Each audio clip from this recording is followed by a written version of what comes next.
esforzaste por sacarme una sonrisa. Para mí es un honor y un gusto poder compartir con ustedes un trozo de la palabra de Dios y pues poder acompañarles ahora desde este espacio. Como ustedes pueden ver en las diapositivas que tienen en sus dispositivos, el tema para hoy es muy importante y muy relevante. Tiene por título El juicio de Dios. Yo sé que quizá es un tema bastante impopular, que no es predicado desde los púlpitos, ya sea por desconocimiento o ya sea porque causa miedo hablar acerca del juicio, porque al mencionar esta palabra está íntimamente ligada con otra palabra, que es justicia. Y todo aquel que se siente culpable o que es culpable, teme y tiembla cuando escucha la palabra juicio y justicia, porque sabe que va a ser condenado porque infringió la ley de Dios. Hoy vamos a estudiar cómo es que se desarrolla el juicio de Dios en el cielo. Aquí nosotros en la tierra, pues tenemos muchos juicios. Lastimosamente, pues en su mayoría, no generalizo, pero sí la mayoría, pues son juicios bastante injustos. Personas que deberían de estar libres, pues se encuentran privadas de su libertad y personas que, y viceversa. Entonces, lastimosamente, pues la justicia hoy día en su mayoría está bastante corrupta, ¿no? Entonces, hoy vamos a analizar un juicio que es completamente diferente al que nosotros conocemos, porque es el juicio más justo que va a existir en la historia del universo. ¿Por qué? Porque es el juicio de Dios. Bueno, hoy vamos a repasar algunas lecciones que estudiamos con anterioridad y que tuve el privilegio de poder comentarles. Primero que todo, vamos a recordar acerca del carácter de Dios. ¿Se recuerdan que cuando estudiamos la lección de el gran conflicto cósmico y el origen del pecado, estudiamos cuál era el fundamento y el gobierno en el trono de Dios, ¿verdad? Y estudiamos varios atributos, varias características de Dios. Una de ellas era que Dios es amor, es misericordia, es perdón, pero se recuerdan también que había un atributo muy importante que es el que vamos a estudiar hoy y es el siguiente. Salmos 11:7 establece, porque Jehová es justo y ama la justicia. ¿Qué establece este versículo?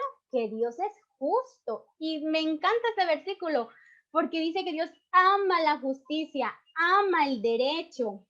Salmo 19:9. Los juicios de Jehová son verdad, todos justos. Salmo 116:5. Clemente es Jehová y justo. Sí, misericordioso es nuestro Dios. Salmo 119:137. Justo eres tú, oh Jehová, y rectos tus juicios. Bueno, vamos a recordar un poquito en Salmo 116, versículo 5. Se mencionan dos características de Dios, que son sus atributos, justo y misericordioso. Y esto me hace recordar a un personaje que estudiamos con anterioridad, el famoso Lucifer, que después de haber pecado se convirtió en el diablo o se convirtió en Satanás. ¿Qué ocurrió con él? Bueno, se recuerdan que el pecado que él cometió es que se puso muy orgulloso y ostentó el lugar de Dios, o sea, quiso ser igual a Dios. Y cuando él comenzó a tramar todos esos argumentos feos en su mente y en su corazón, acusó a Dios de muchas cosas. Una de ellas fue que Dios no podía ser justo y misericordioso a la vez. Ese fue uno de los argumentos que él le presentó a todos los ángeles. Otro argumento es que Dios era un tirano, Dios era un déspota, que Dios era un Dios que no perdonaba. Entonces, según el diablo, puso contra la pared a Dios. ¿Por qué? ¿Se recuerdan que viene Lucifer, peca allá en el cielo y luego es expulsado de ahí? ¿Para dónde? Para la tierra. ¿Y aquí en la tierra quiénes estaban?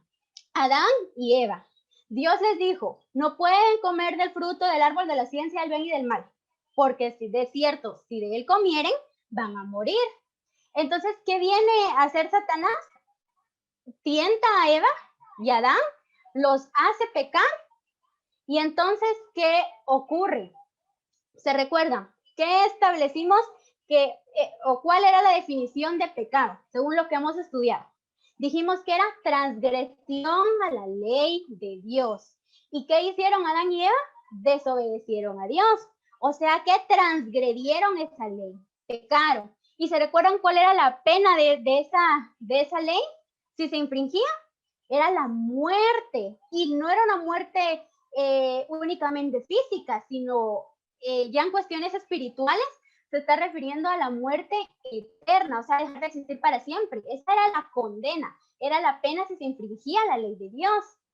Bueno, ¿qué ocurre? Satanás muy astuto dijo, ahora sí puse contra la pared a Dios, porque si él perdona a Adán y a Eva, me tiene que perdonar a mí.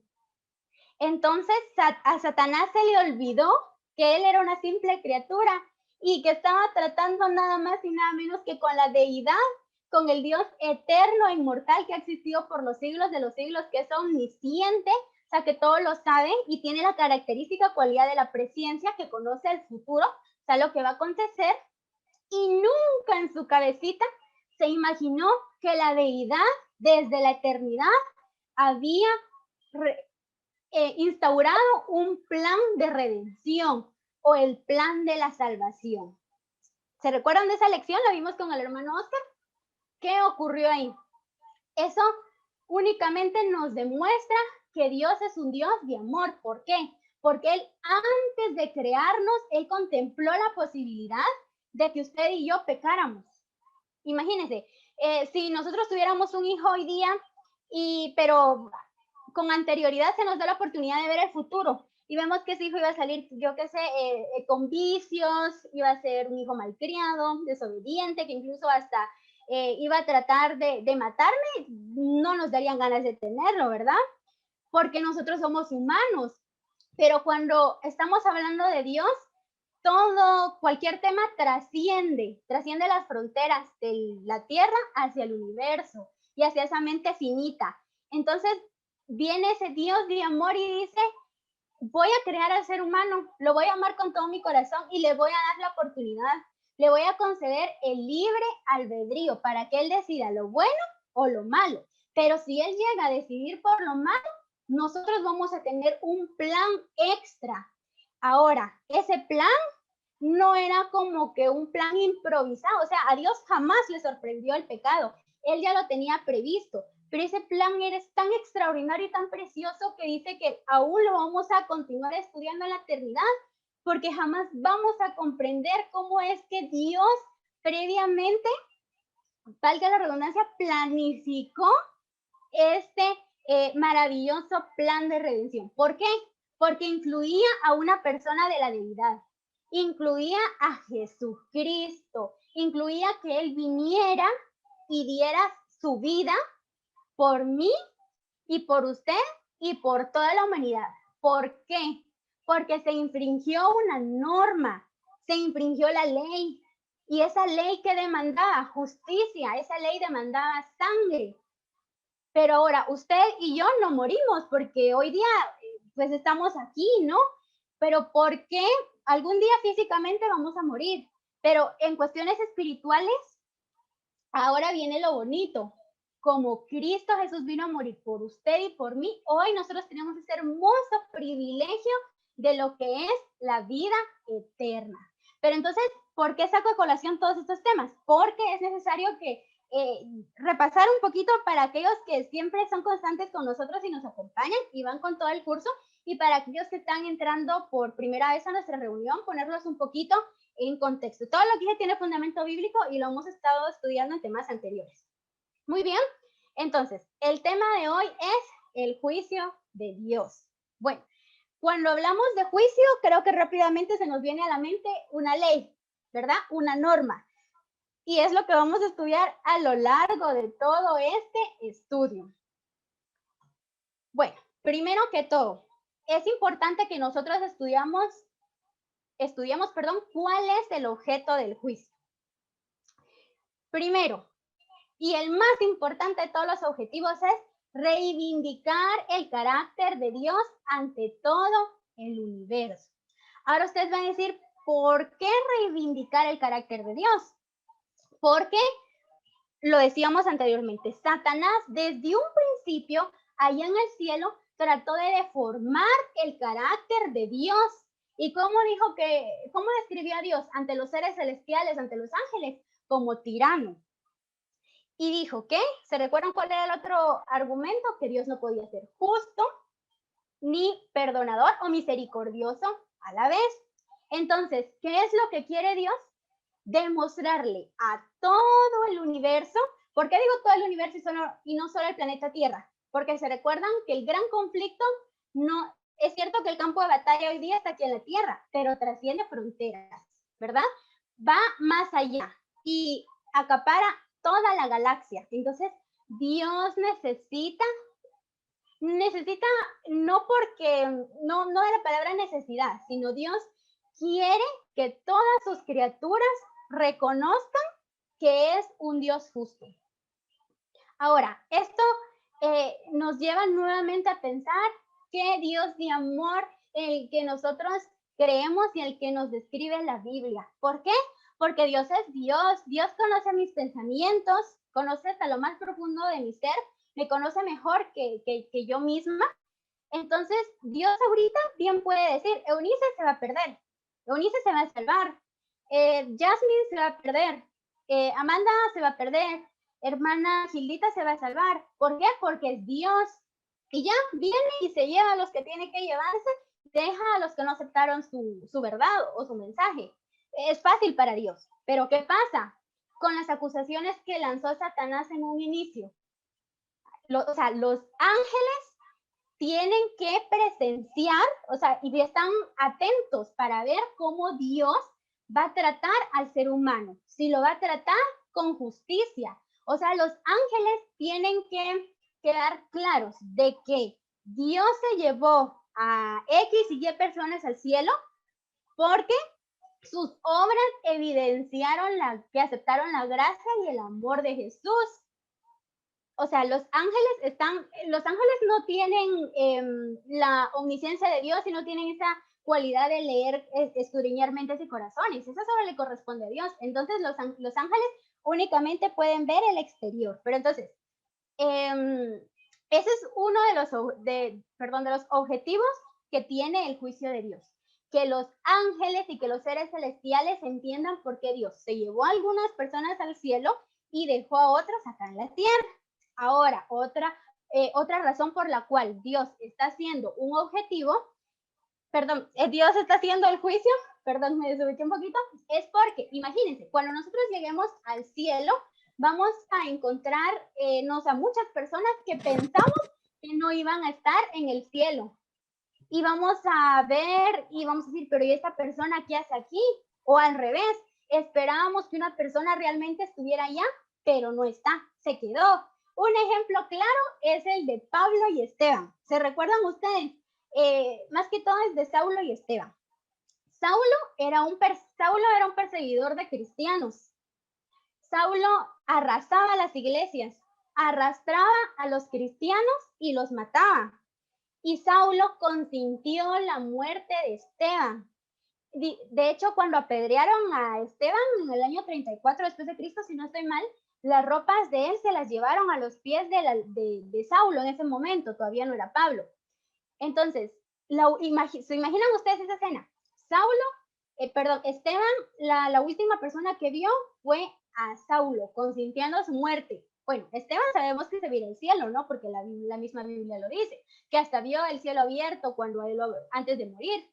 Ahora, imagínense la sorpresa que se va a llevar Esteban cuando allá en el cielo se encuentre a Pablo. Si el último recuerdo que tiene de él es que consintió su muerte y que era un asesino de cristianos.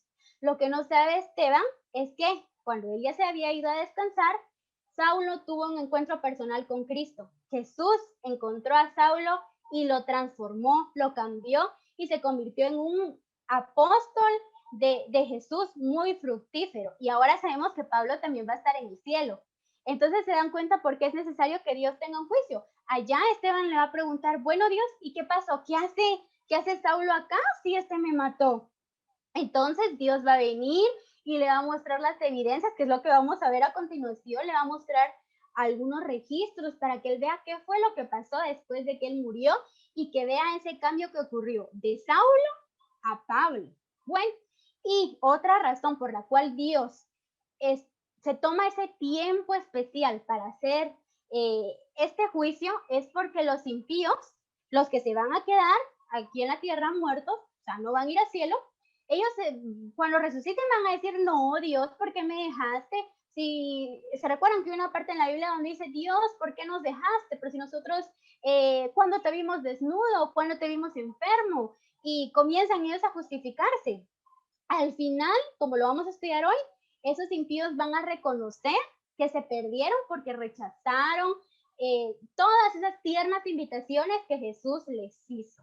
Entonces, ahora, creo que con esto ya podemos como que esbozarnos un esquema o un mapa general de lo que vamos a tratar hoy y por qué es necesario el juicio.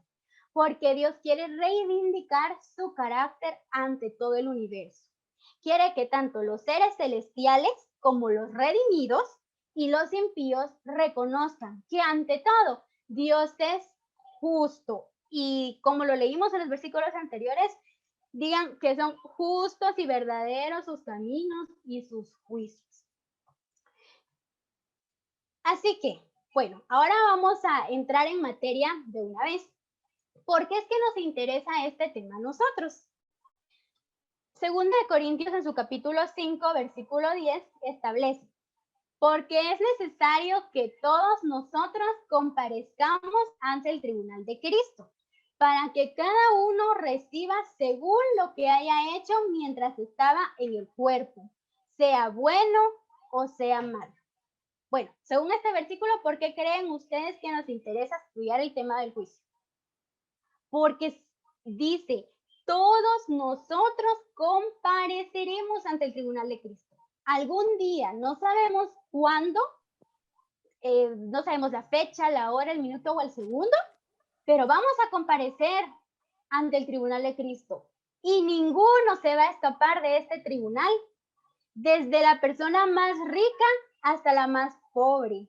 Niños, ancianos, adultos, todos van a pasar por el tribunal de Cristo. Un día yo tendré que pasar frente a la vista de Dios y un día usted también tendrá que pasar por este tribunal. Entonces, recordemos que dijimos que pecado es transgresión a la ley de Dios. ¿Cuál ley? Me voy a adelantar un poquito, lo vamos a ver después. Lo estudiamos con anterioridad a la ley de Dios. Yo podría decir, no porque yo lo diga, sino porque la Biblia lo dice, que no hay santo y no hay justo aquí en la tierra ni aun uno. ¿Por qué? Porque todos hemos pecado. Por lo tanto, hemos sido destituidos de la gloria de Dios. Por lo tanto, somos culpables porque transgredimos esa ley. Y esa ley, ¿qué es lo que demanda? Muerte, demanda sangre, porque la Biblia dice, sin derramamiento de sangre no hay remisión de pecados.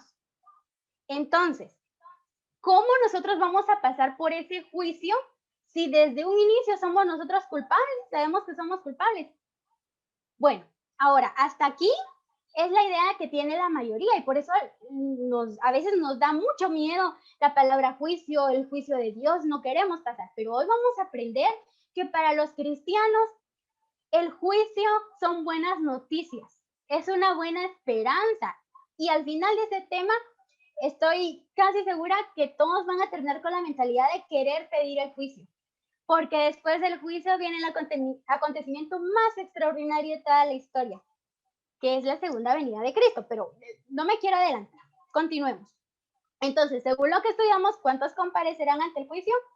Todos. Ahora, es muy importante saber sobre qué hará Dios el juicio. O sea, ¿por qué es que Dios nos va a juzgar? Eclesiastés capítulo 12, versículos 13 al 14 establece. El fin de todo el discurso oído es este. Teme a Dios y guarda sus mandamientos, porque esto es el todo del hombre. Este versículo es precioso. ¿Quién escribió el libro de Eclesiastés? El sabio Salomón. Cuando lo hizo, se cree que fue en su vejez. De Salomón se dice que él aprobó todo, lo conoció todo. Es decir, que no hubo cosa que él no probara. Y después de tener toda esa vasta experiencia, ¿qué es lo que dice? ¿En qué concluye? En que el fin de la vida es temer a Dios y guardar sus mandamientos. Pero ahora, ¿qué significa temer a Dios? ¿Será que aquí se está refiriendo a un temor de miedo, de horror ante Dios? Ante ese Dios de amor que hemos descrito hasta lo que llevamos de esta serie y del presente estudio.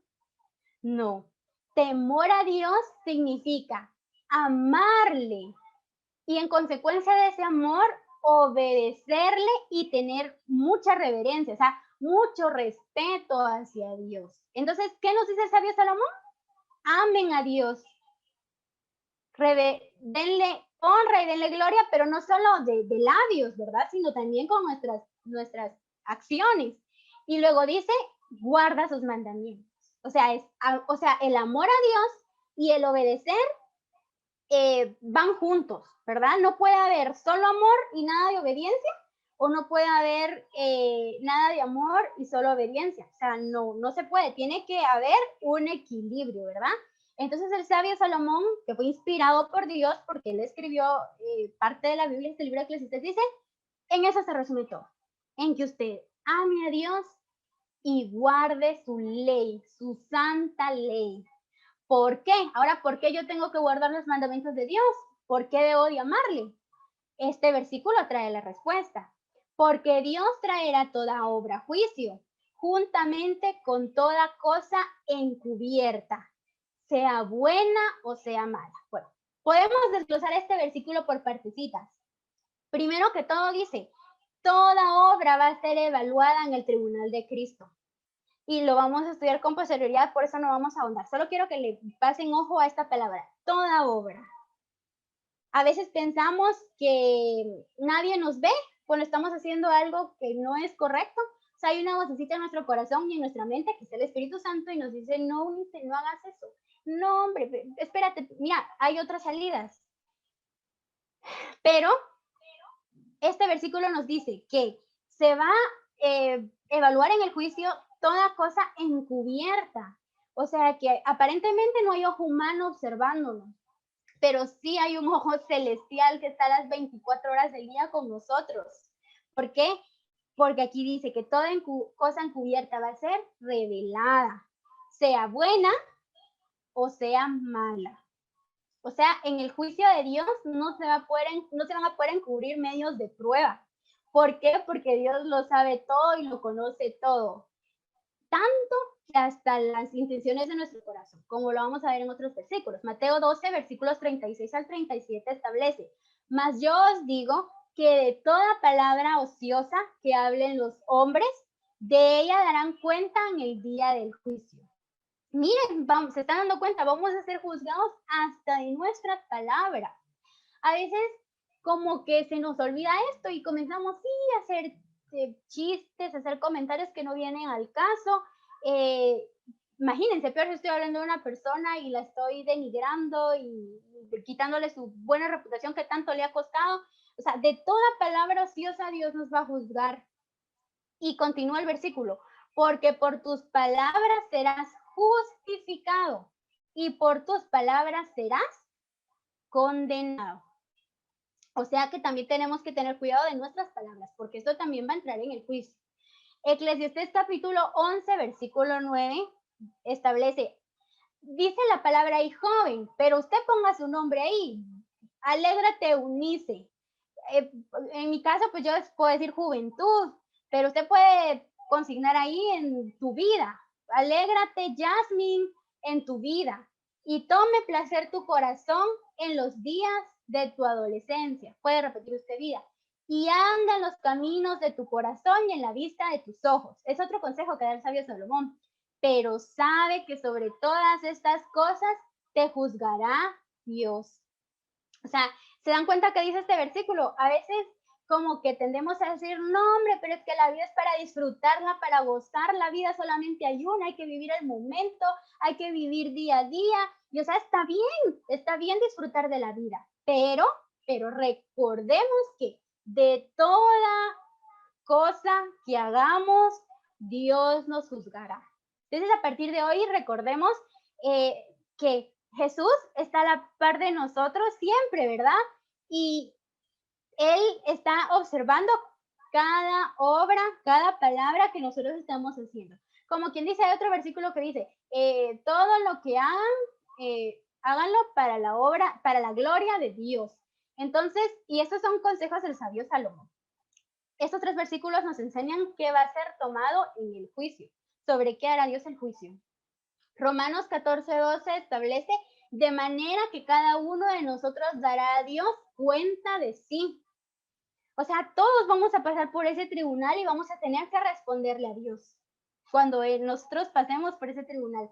Imagínense, Dios no va a venir y nos va a preguntar qué hice, no nos va a preguntar qué modelo de carro teníamos. Teníamos el último modelo Hilux, yo la verdad no sé de marcas, pero voy a poner este ejemplo, va Hilux 4x4 último modelo. Jesús no me va a preguntar eso, Jesús me va a preguntar a cuántas personas yo trasladé en mi carro, ¿verdad? No me va a preguntar qué tan bien me he visto, me va a preguntar a cuántas personas vestí yo con mi ropa, con cuántas personas compartí yo mi comida.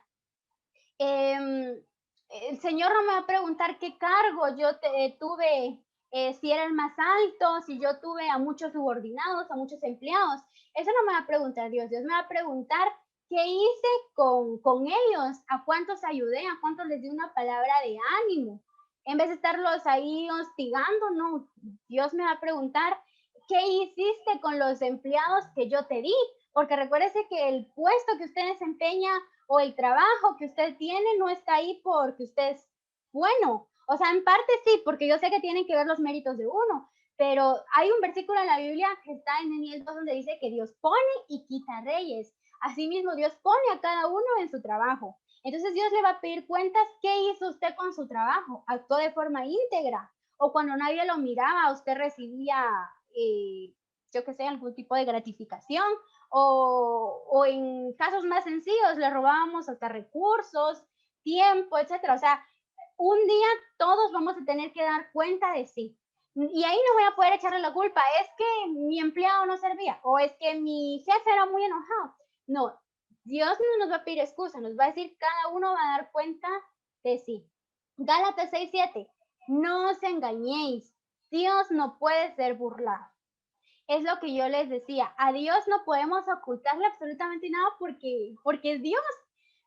Por ejemplo, un juez aquí terrenal, por más que quiera impartir justicia, pero si le tocó al sindicato un abogado defensor muy malo, no presenta los escritos a tiempo, se le vencen los plazos, o sea, por mucho que el juez sea justo, él no está por encima de la ley y él tiene que velar por el debido proceso y porque todo se cumpla de conformidad con la ley.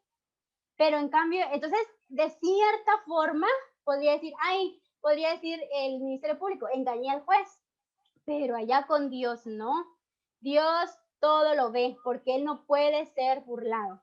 Y por último, Primera de Corintios capítulo 4, versículo 5 dice, así que no juzguéis nada antes de tiempo, hasta que venga el Señor, el cual aclarará también lo oculto de las tinieblas y manifestará las intenciones de los corazones. Y entonces cada uno recibirá su alabanza de Dios. Es lo que yo les decía.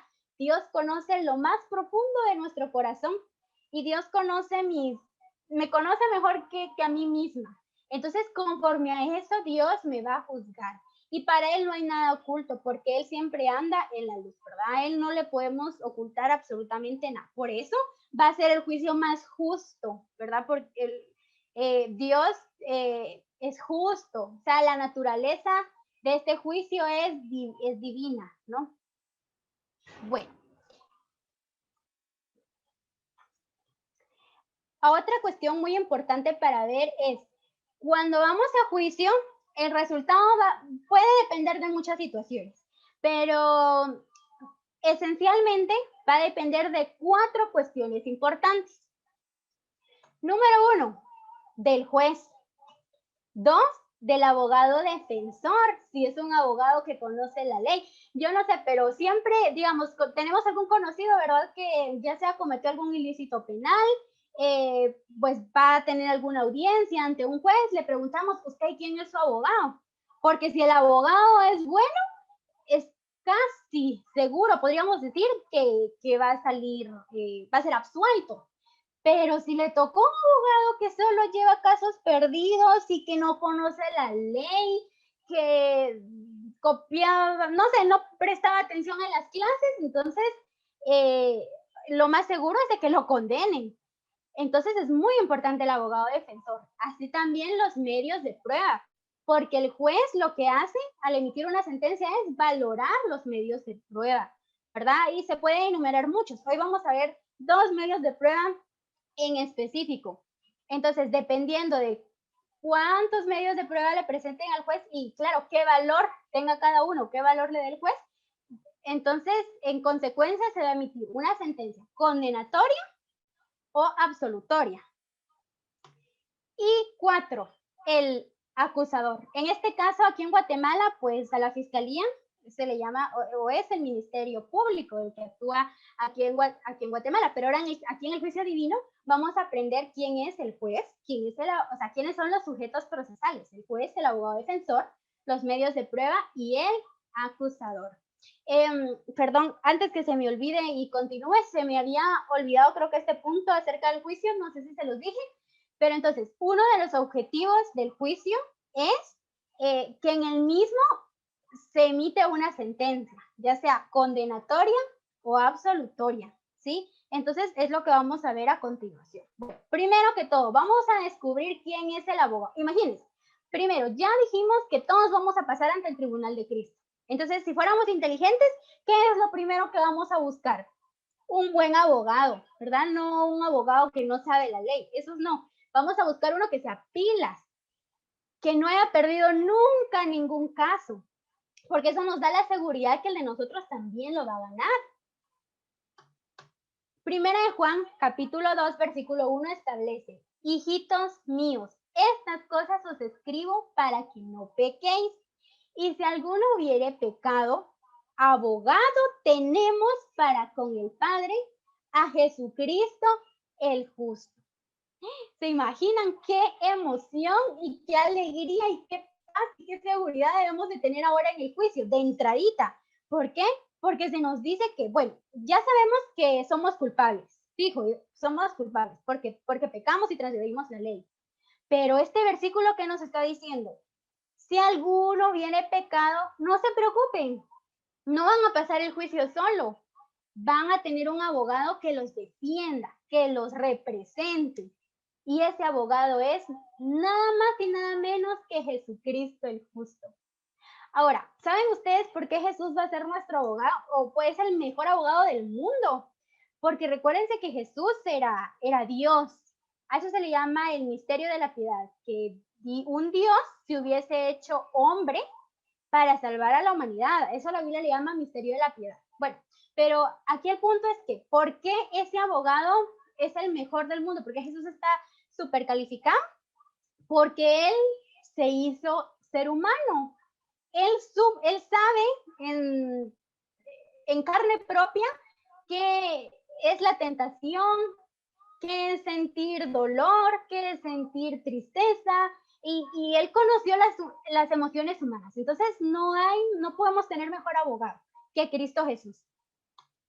Ahora, repito, únicamente hay 2 maneras de presentarse al juicio. Con méritos propios, o sea, sin abogado, y 2, con los méritos de Cristo, o sea, con abogado. ¿Cómo le gustaría pasar a usted el juicio? A mí me llama la atención, me parece un poco gracioso, porque a veces el sindicado, ¿verdad? Bueno, y es que debe ser así, el sindicado cuando ve a su abogado lo ve como la salvación, ¿verdad? Y ya llegó el abogado, él me va a ayudar, él me va, en palabras muy vulgares o muy burdas, dicen, ¿verdad? Me va a sacar de la cárcel. Entonces, imagínense a nosotros, que sabemos que somos pecadores, o sea, que infringimos la ley de Dios, que somos culpables, y llegamos a ese juicio sin abogado, prácticamente estamos perdidos. Pero si llevamos un abogado y ahora ya sabemos que es Cristo Jesús, entonces eso nos da la seguridad o nos da la certeza de que vamos a ser absueltos, que se va a dictar una sentencia absolutoria. Entonces, ahora, ¿cómo puedo llegar yo al juicio? Con mis méritos propios. Es llegar ante Dios y decir, es que Dios, yo le di de comer a 15, ejemplo, ¿verdad? Le di de comer a 15 huérfanos. Yo vestí a tantas personas. Yo me fui hincada de aquí hasta la parte más alta del Calvario de rodillas y me sangraron. Pero en ningún momento yo menciono a Cristo, obvio, porque no está ahí a la par mía. Entonces, eso es llegar con mis méritos propios, o sea, decir, yo hice, o sea, hace salvación por obras. Se da cuenta porque es muy peligrosa la salvación por obras y porque es que Satanás está tan empeñado en que nosotros pensemos que somos salvos por lo que hacemos o por lo que no hacemos. Porque él quiere que nosotros lleguemos solitos a ese tribunal sin abogado. Cosa diferente es que yo llegue con mi abogado, que es Cristo, y le diga a Dios, Señor, yo he pecado, yo soy culpable, yo merezco la muerte, definitivamente, pero no vengo solo, Señor. Tu palabra dice que tengo un abogado y ese abogado vino y murió por mí. El que es justo murió por mí. Y ahora, con esa justicia que él tiene, me la imparte a mí, así como ustedes pueden ver en esa imagen. Jesús nos pone ese manto de justicia, así lo describe la Biblia, como un manto de justicia que nos pone. Entonces, miren, ahí el juez ya no va a ver al sindicado todo sucio, con olor feo, ya no, sino que lo va a ver. ¿Qué es lo que va a ver? Ese manto de justicia limpio, puro. Entonces, ¿qué va a ocurrir en el juicio? Dios ya no me va a ver a mí y mis pecados, sino que a quién va, y mis errores. ¿A quién es? ¿A quién va a ver? Va a ver a Cristo y su sangre y su justicia que nos imputa, o sea, que nos atribuye a nosotros. Entonces, únicamente hay dos maneras de presentarse al juicio. ¿A usted cómo le gustaría presentarse? ¿Con abogado o sin abogado? Estoy segura que todos dijeron que con un abogado, porque ahora sabemos que tenemos el mejor abogado del mundo. Presentémonos entonces con los méritos de Cristo. ¿Y qué implica los méritos de Cristo? Salvación por la fe. Eso implica salvación por obras o salvación por la fe. Ahora ya descubrimos quién es el abogado. Ahora vamos a descubrir quién es el juez. Y el juez es sumamente importante porque es el que dicta la sentencia, ¿no? Si esta me absuelve o me condena. Es el que dirige el juicio, ¿no? Entonces, Juan capítulo 5, versículo 22 establece: porque el Padre a nadie juzga, sino que todo el juicio dio al Hijo. Bueno, solo con este versículo creo que podemos estar todavía más contentos y más tranquilos y más en paz, porque normalmente en un juicio el juez es un sujeto procesal diferente que el abogado defensor. Anteriormente, cuando el juez y la fiscalía formaban la misma persona, a ese sistema se le llamaba inquisitivo, pero imagínense, aquí es todo lo contrario. O sea, Jesús es juez y parte a la vez, porque es nuestro abogado defensor. Entonces, ahora, ¿por qué es que Jesús es nuestro juez? Por las mismas razones que es nuestro abogado. Porque él sintió que es ser tentado. ¿Se recuerdan que Satanás fue y lo tentó 3 veces? Él sintió cada una de nuestras emociones, sintió que es cargar día a día con la naturaleza pecaminosa, con ese monstruo que vive dentro de nosotros, que ama el pecado, que se deleita en el pecado y que aborrece el bien. Entonces, Jesús conoce nuestras debilidades y por eso es que va a ser el juez más justo de todos, porque Él se solidariza con nosotros, porque Él vivió y sintió en carne propia lo que nosotros estamos sintiendo hoy día. Entonces, ¿Se dan cuenta por qué el juicio para los cristianos, para los creyentes, son buenas noticias? Porque tenemos al mejor abogado defensor y al juez más justo que nos comprende al 100%. Entonces, usted ya puede irse dando una idea de cuál va a ser el resultado final del juicio. Entonces, ¿quién es el juez? Jesús. ¿Quién es el abogado? Jesús. Ahora, algo muy importante, ¿se recuerdan que dijimos que habían 4 cosas importantes en el juicio, no? El juez, el abogado y los medios de prueba. Entonces, ahora vamos a ver, el juicio divino también tiene sus medios de prueba. El juicio se hace con ayuda de los registros que hay en el cielo. Ahora, ¿dónde están registradas nuestras acciones? En 3 libros. No sé cuántos conocían esto y para quienes es nuevo, pues es súper interesante. La Biblia nos habla acerca de 3 libros. El primero es el libro de la vida, el segundo el libro de memoria y el tercero el libro de la muerte. Ahora, vamos a estudiar cada uno, ¿sí? ¿Y en qué consiste? Claro que con su fundamento bíblico. Primero, el libro de la vida. Este libro contiene los nombres de todos los que entraron alguna vez en el servicio de Dios, o sea, todos aquellos que aceptaron a Jesús como su Salvador personal, creyeron en Jesús y públicamente manifestaron su fe, ¿verdad? O sea, se bautizaron. Como regla general, claro está, hay algunas excepciones, pero no nos vamos a centrar en eso. Entonces, ¿quiénes están inscritos?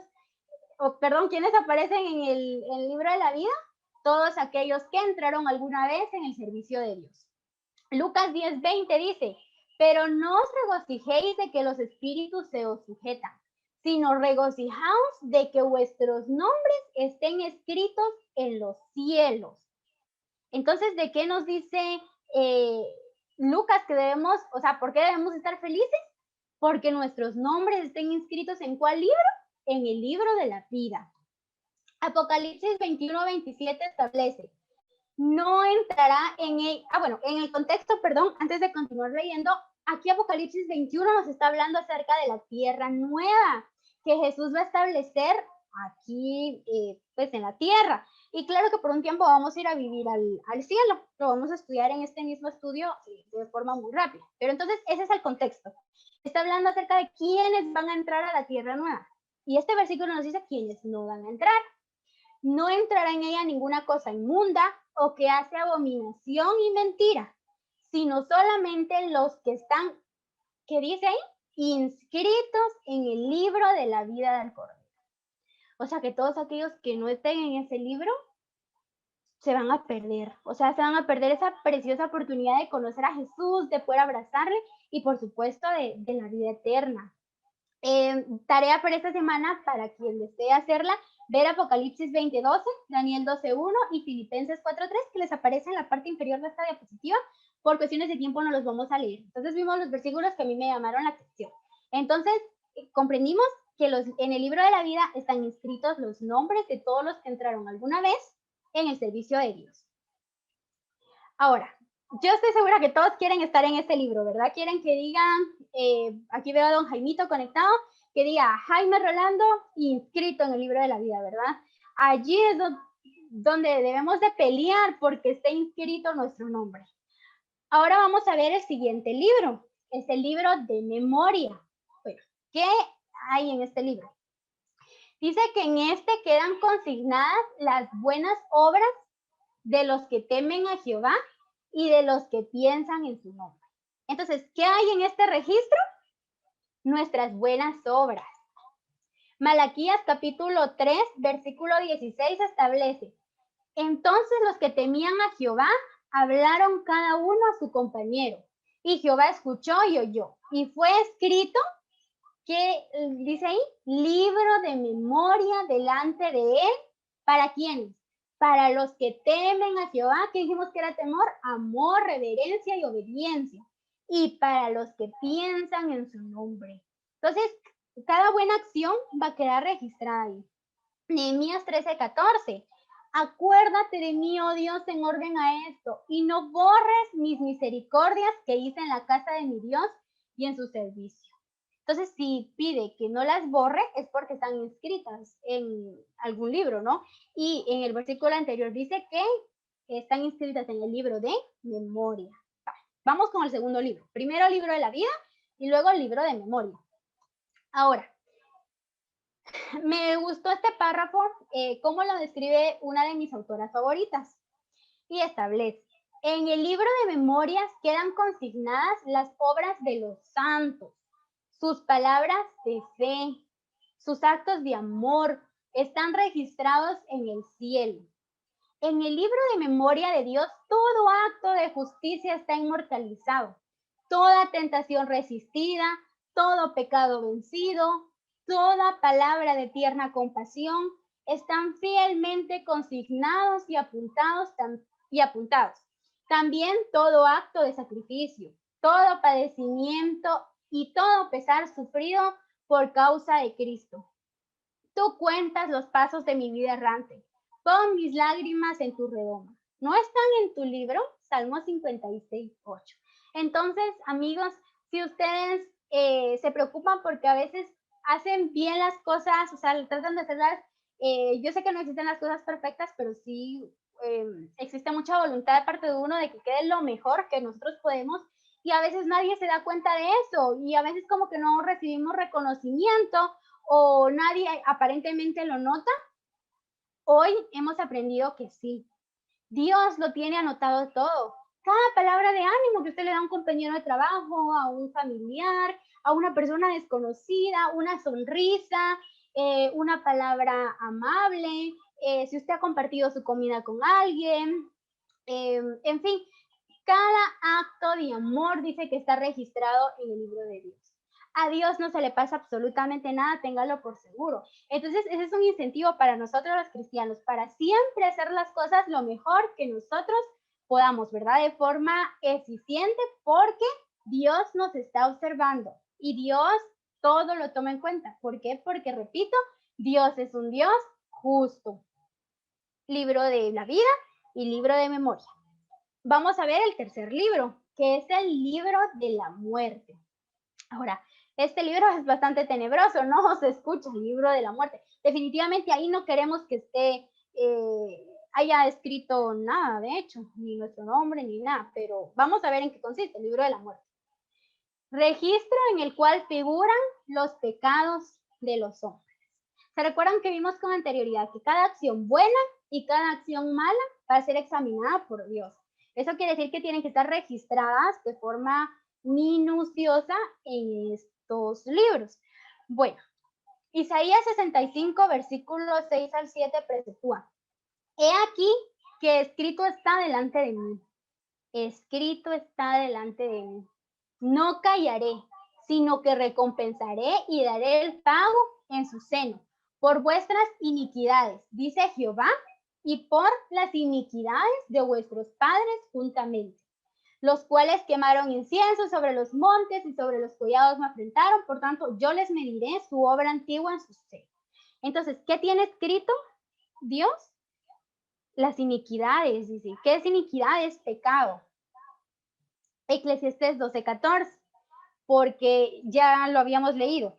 Dios traerá toda obra a juicio, juntamente con toda cosa encubierta, sea buena o sea mala. Entonces nuestras acciones, tanto buenas como malas, están registradas. Por último, Mateo capítulo 12, versículos 36 al 37. Mas yo os digo que de toda palabra ociosa que hablen los hombres, de ella darán cuenta en el día del juicio. Bueno, ya lo habíamos leído, porque por tus palabras serás justificado y por tus palabras serán condenados. O sea, cada palabra que nosotros emitimos que es tal vez destructiva, que pronunciamos por herir a una persona, o sea, todo eso está ahí. Y de hecho, hasta nuestros malos pensamientos también están escritos allí. A veces como que hacemos cara bonita, ¿va? Pero en el fondo de nuestro corazón, uy, está mi cae malo este. Entonces, hasta eso, ¿verdad? Está escrito en estos libros, porque ya vimos que es un atributo de Dios el conocer nuestros corazones. En el libro de los pecados, en el libro de la muerte, dice que es un registro en el cual figuran los pecados de los hombres. Los propósitos y motivos secretos aparecen en el registro infalible. Y esto es otra cosa que se me había olvidado decirles. O sea, los jueces únicamente evalúan de acuerdo a lo tangible, ¿no? A lo que ellos pueden ver, pero ellos no interiorizan en el corazón ni en la mente de los indicados. En cambio, Dios sí. Dios nos va a juzgar por nuestros motivos, nos va a juzgar por nuestras inclinaciones, nos va a juzgar por nuestras tendencias. Continuamos con la lectura. Pues Dios sacará a luz las obras encubiertas de las tinieblas y pondrá de manifiesto los propósitos de los corazones. 1 Corintios 4:5.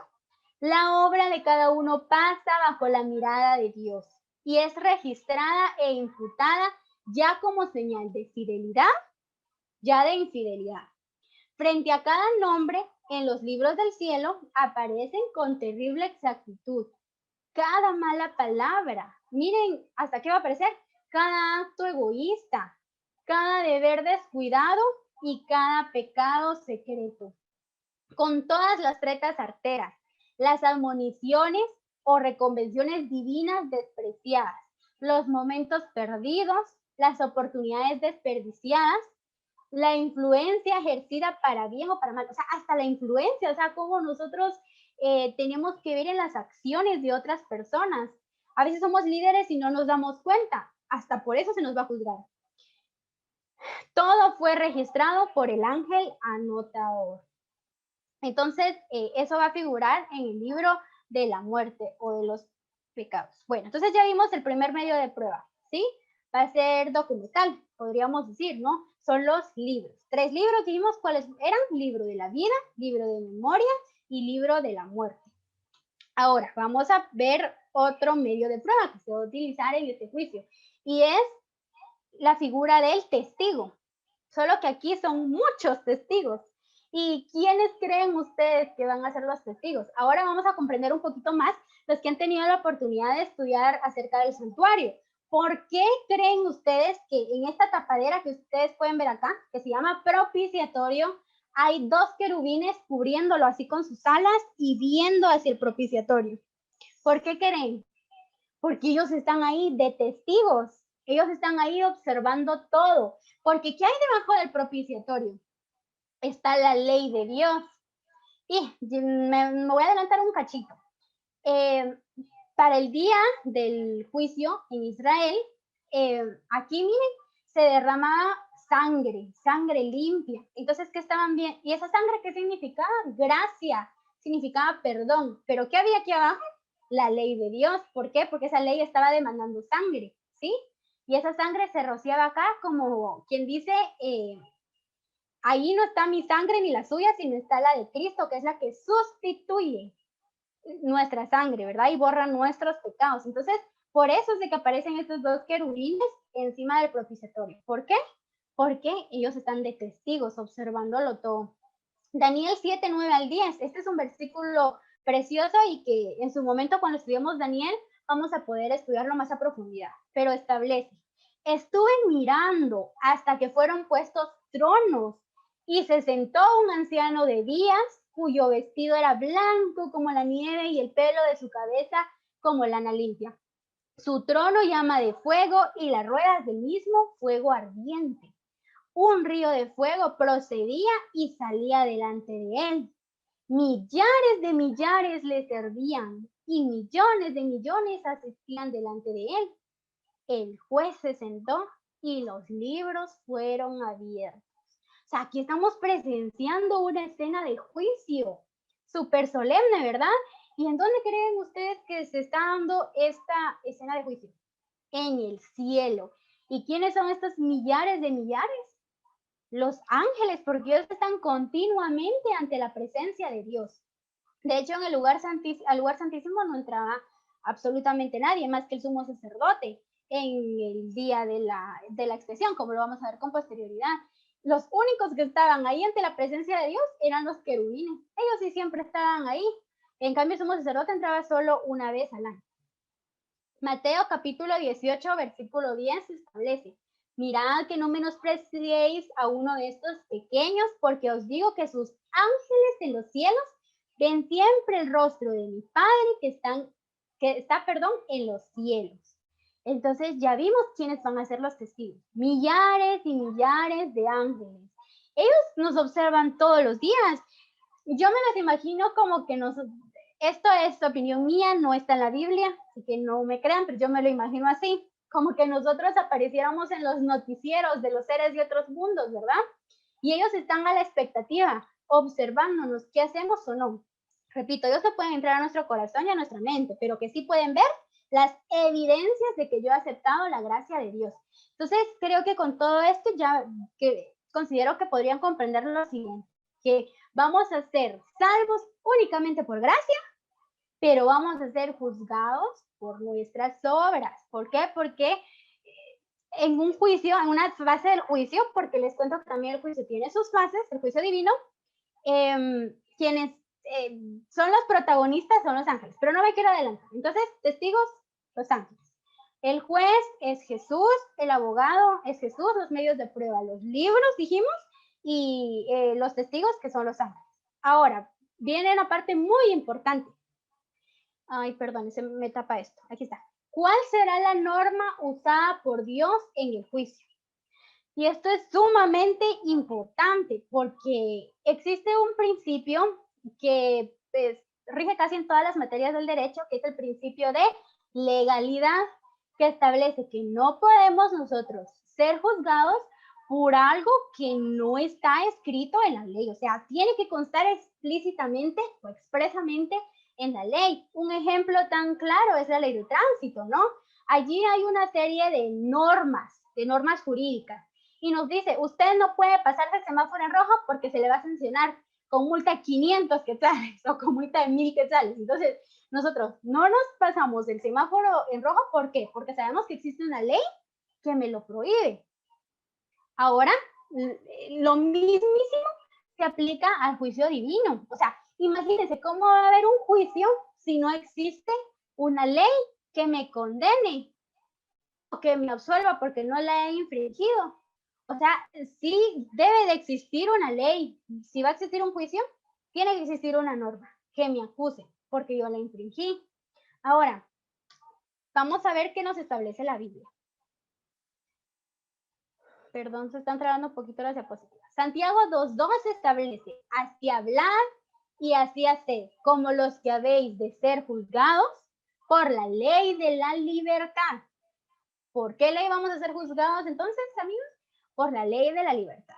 Este tema lo ahondó mucho hermana Amanda, entonces hoy solo vamos a hacer un resumen de 30 segundos. Bueno, ¿cuál es la ley de la libertad? Hay muchos, lastimosamente hoy día, yo sé que muchos por desconocimiento, otros pues bueno, puede ser cualquier otra razón, pero dicen o creen que la ley de la libertad es la ley del amor. Es que dicen, no, los 10 mandamientos ya no están vigentes, esos ya no existen, esos fueron dados para los judíos. La ley de la libertad es la ley del amor. Claro que sí, la ley de la libertad tiene como principio fundamental el amor. ¿Por qué? Porque se recuerdan que los 10 mandamientos, 4 nos enseñan el amor a Dios y los otros 6 me enseñan el amor a mi prójimo. Entonces la ley de la libertad está fundada, claro, en el principio del amor. Entonces los 10 mandamientos, obviamente, todavía están vigentes. Porque mire, pues si usted, para corroborarlo, no lo puse en la diapositiva, pero usted puede hacerlo después. Ya lo hicimos con Amanda, pero lo vamos a repetir. Santiago 2:12. Si revisamos su contexto, establece, porque cualquiera que guardare toda la ley, pero ofendiera en un punto, se hace culpable de todos, porque el que dijo, no cometerás adulterio, espérense, ¿de qué está hablando aquí? Del adulterio. También ha dicho, no matarás. Ahora bien, si no cometes adulterio, pero matas, ya te has hecho transgresor de la ley. Y luego cita el versículo 12 que estamos leyendo. ¿De qué ley entonces está hablando este versículo? De la ley de Dios. ¿Por qué? Adulterio. Y no matarás, ¿en dónde aparece? En la ley de Dios, ¿verdad? Entonces, la ley de la libertad son los 10 mandamientos. Es la santa ley de Dios. Entonces, la ley de Dios no ha sido abolida. Y recuérdense, ¿cómo supo Satanás que había pecado? O sea, ¿cómo Dios se dio cuenta que Satanás había pecado?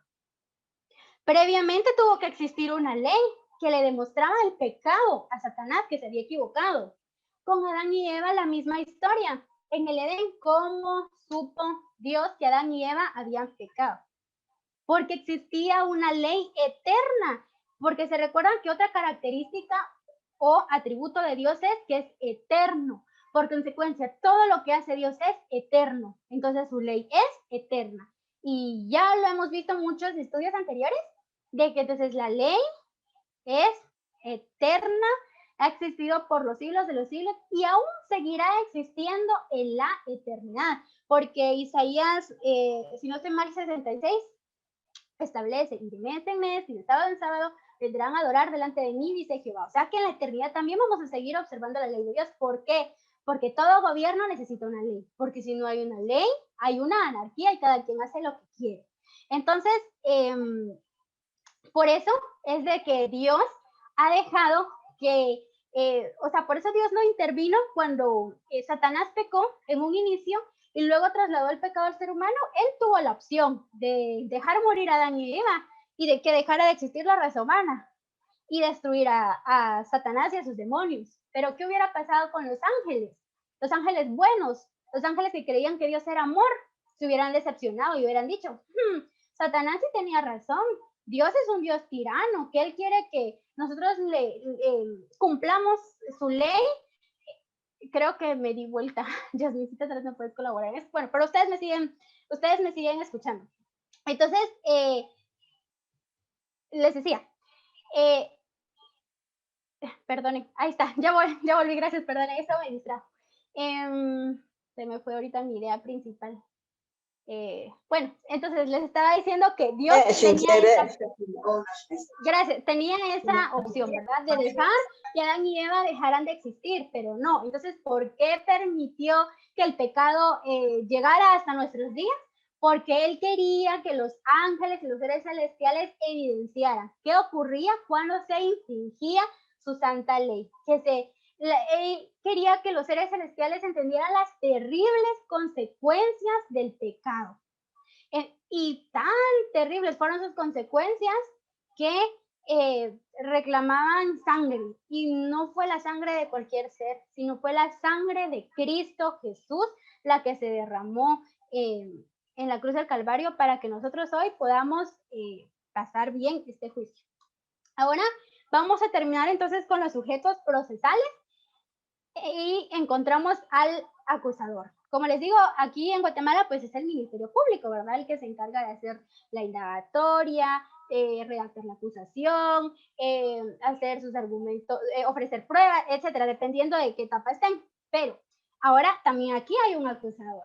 Apocalipsis 12:10 establece, entonces oí una gran voz en el cielo que decía, ahora ha venido la salvación, el poder y el reino de nuestro Dios y la autoridad de su Cristo, porque ha sido lanzado fuera el acusador de nuestros hermanos, el que los acusaba delante de nuestro Dios día y noche. ¿En qué contexto está ocurriendo esta escena? Cuando Satanás fue expulsado del cielo. Entonces dice que los seres celestiales se alegraron y dieron alabanzas porque ese acusador que les estaba perturbando la paz había sido lanzado del cielo, ya no se le había permitido ingresar. Entonces, ¿quién creen ustedes que es el acusador? Según Zacarías 3:1, me mostró al sumo sacerdote Josué, el cual estaba delante del ángel de Jehová. Bueno, ¿quién estaba entonces ahí? El sacerdote Josué. Y Satanás estaba a su mano derecha, ¿para qué? Para acusarle. O sea que en ese juicio va a haber un acusador. Y saben ustedes que, bueno, Dios tiene sus registros así súper acuciosos y fidedignos. Resulta que Satanás también. Satanás anota cada palabra que nosotros pronunciamos, cada mala acción, todo lo tiene, miren, debidamente registrado. Eunice, a las 13:25, 5 segundos y tantas centésimas, pronunció una palabra grosera. Hizo sentir mal a tal persona. Y a la hora del juicio, se va a levantar y va a decir, Señor, ¿por qué te quieres llevar a Eunice al cielo? No, si Eunice, tal día, tal fecha, tal hora, dijo esto y esto y esto. Y comienza, miren ustedes, a enumerar cada uno de nuestros pecados, cada uno de nuestros errores y dice, no te la puedes llevar porque ella pecó. Ah, y recuérdate que tu palabra dice que la paga del pecado, perdón, que la transgresión a la ley es pecado y que al final la pena es la muerte eterna. Entonces ella merece morir, así como yo. Ella no merece irse para el cielo. Entonces hoy hemos descubierto que también hay un acusador y ese es Satanás. Entonces aparentemente él nos pinta el panorama así de lo más bonito, de lo más lindo, pero después nos va a meter la puñalada por la espalda. ¿Por qué? Porque él no quiere irse solito. Él está condenado. El juicio para él ya fue. Cuando Jesús murió en la cruz del Calvario ya no había salvación para él. Entonces, ¿qué es lo que quiere? No irse solito. Quiere que se vayan muchos con él y no él solo con sus demonios. Ahora, ¿cuál será la sentencia? Juan capítulo 5, versículo 29 establece, y los que hicieron lo bueno saldrán a resurrección de vida, mas los que hicieron lo malo a resurrección de condenación. Bueno, ¿se recuerdan que en un inicio dijimos que un objeto del juicio era emitir una sentencia? Únicamente existen dos sentencias, condenatoria o absolutoria. De la misma forma, en este juicio divino. No existe media vida o media muerte. No. O se nos otorga vida eterna o muerte eterna. O sea, ¿se dan cuenta de la seriedad de este juicio? O sea, solo cierren sus ojos y piensen, ¿qué significa la vida eterna, la eternidad? Y ahora imagínense la muerte eterna. O sea, dejar de existir por siempre, privados de la gloria de Dios, de su compañía, de poder abrazarlo. Piénsenlo. Es terrible, o sea, este juicio es serio. ¿Por qué? Porque aquí sí es de vida o muerte, y no solo es de muerte física, porque imagínense, si yo muero en Cristo Jesús, cuando Jesús vuelva yo resucito, porque la Biblia dice, los muertos en Cristo resucitarán primero. Entonces, la muerte física no me preocupa. ¿Cuál es la muerte que nos debe de preocupar? Y esa sí nos debe de quitar, pero miren, la paz es la muerte eterna, la muerte espiritual, porque ¿saben qué? Después que se emite una sentencia, aquí no hay apelación, no hay medios de impugnación, como sí los hay en los juicios o en los procesos que se llevan aquí en la tierra. Aquí no hay apelación. Si Dios dice, o de acuerdo al juicio que se nos haga, Eunice es condenada, ya no hay apelación. O Eunice le otorgo, le concedo la vida eterna de acuerdo a su juicio, la absuelvo. No hay, por más que llore y patalee Satanás y quiera plantear todos sus recursos habidos y por haber y recurrir a la Corte Suprema, no existe Corte Suprema, ¿verdad? Que Jesús es el juez y es la última instancia.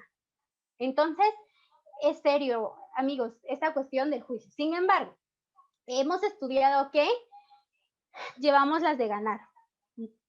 Ahora, hay algo importante, que el juicio de Dios tiene 3 fases. Vamos a tratar de explicarlas lo más rápido posible, porque ya dimos una introducción al inicio. Bueno, la primera fase tiene por nombre juicio investigador o preadvenimiento. La segunda fase es el juicio comprobatorio o confirmatorio y el juicio ejecutivo. Ahora, el juicio investigador y preadvenimiento. ¿Qué significa? ¿Por qué se le llama juicio investigador? Como su misma palabra lo dice, investiga, ¿verdad? ¿Y cómo va a investigar? A través de los medios de prueba que presentamos, ¿verdad? A través de los 3 libros y a través de los testigos. ¿Y por qué se llama preadvenimiento? Porque este juicio tiene que hacerse antes de la segunda venida de Jesús. No puede hacerse después. Piénsenlo, no tiene lógica. Viene Jesús a esta tierra por segunda vez y se recuerdan, en Mateo está el juicio de las naciones y dice, los cabritos se van a la izquierda, las ovejitas se van a la derecha. O sea, Jesús viene a hacer una separación. Jesús no viene a juzgar cada caso, Eunice, Jasmine, Amanda, don Jaimito, Johanna, no. Aquí no viene, en la segunda venida no viene a juzgar. ¿A qué viene? O sea, hacer una separación. Ahora, ¿por qué es que puede hacer él esta separación? Porque previamente ya hubo juicio en el cual se condenó o se emitió una sentencia absolutoria. Entonces, por eso se llama preadvenimiento, porque el juicio se hace antes de la segunda venida de Jesús. Cuando estudiamos Daniel, vamos a estudiar este juicio investigador más a fondo, con más detalles y con más profundidad. Ahorita solo vamos a ver generalidades, solo estamos sentando las bases para cuando llegue ese momento. Daniel, de estudiarlo. Daniel 7, su capítulo 9, 10 al 13, pues ya lo leímos, se nos habla acerca del juicio investigador, se nos presenta una escena de juicio. ¿Cómo sabemos? Porque ¿qué hay? Hay un juez, hay testigos y hay libros. ¿Y qué hay en esos libros? Ya vimos que están registradas nuestras obras buenas, nuestras obras malas, y si hemos aceptado a Jesús como nuestro Salvador, está inscrito nuestro nombre en el libro de la vida. Ahora, viene algo muy importante. Lo vamos a ver de forma rápida porque ya lo hemos estudiado. Daniel 8:14 establece, y él dijo, hasta 2300 tardes y mañanas, luego el santuario será purificado. Cuando se le da esta visión a Daniel, de hecho, él queda atónito y no la entendió. Después viene el ángel y le explica cuál era su significado. Ahora, cuando Daniel recibe esta visión, los israelitas estaban exiliados ¿en dónde? En Babilonia. ¿Qué había pasado con Jerusalén? Fue destruida. ¿Qué pasó con el templo? Destruido por completo, fue saqueado. La ciudad, fueron destruidos los muros, quedó completamente destruida. Pero aquí Dios le dice a Daniel, el santuario será purificado.